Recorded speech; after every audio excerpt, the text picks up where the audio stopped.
मोहम्मद मकातिल कहते हैं कि मौला हसन ने मदीने की एक गली में जाना छोड़ दिया।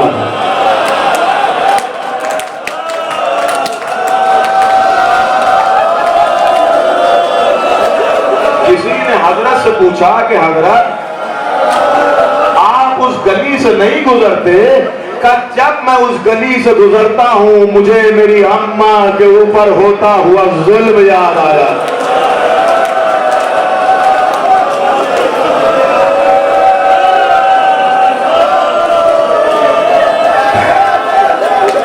मौला क्या यादें वाबस्ता है उस गली से? का मुझसे न पूछो। का नहीं मौला कुछ तो बताएं। का हुआ ये था कि जब मेरी अम्मा दरबार से तहरीर लेकर खुशी खुशी वापस आ रही थी, एक मलऊन उस गली में अम्मा से रूबरू हुआ। बीवी उसके सवालों का जवाब भी नहीं देना चाहती थी, लेकिन वो मलऊन बीवी से कहता है कि ज़हरा कहां से आ रही है? शहजादी ने बताया कि मैं दरबार से आ रही हूं। उसने शहजादी के हाथ में तहरीर देखी, चाहता था कि शहजादी से तहरीर छीन ली जाए। शहजादी ने पूरी कोशिश की कि मैं तहरीर को उस नजिस हाथों में न जाने दूं, लेकिन मेरी अम्मा ने बड़ी कोशिश के बावजूद उस मलून ने अपनी तलवार की नयाब निकाली, अम्मा पे वार करना शुरू किया। वार से अम्मा के हाथों की दस्तरस कमजोर हुई। उसने मेरी अम्मा से तहरीर से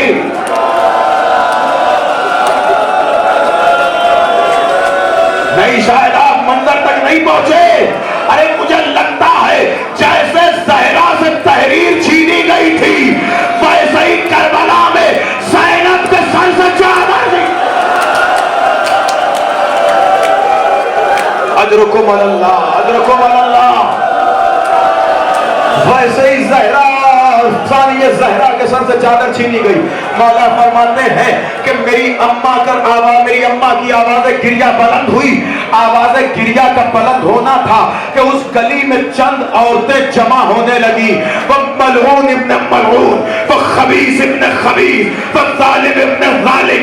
उस मलऊन ने एक मर्तबा जब कुछ औरतों को जमा होते हुए देखा, उसकी खशामत पाने उरूज पे पहुंची। अब वो कहता है ज़हरा रो के मेरे खिलाफ औरतों को जमा करती हो। ये कह के मलऊन ने तुर्रा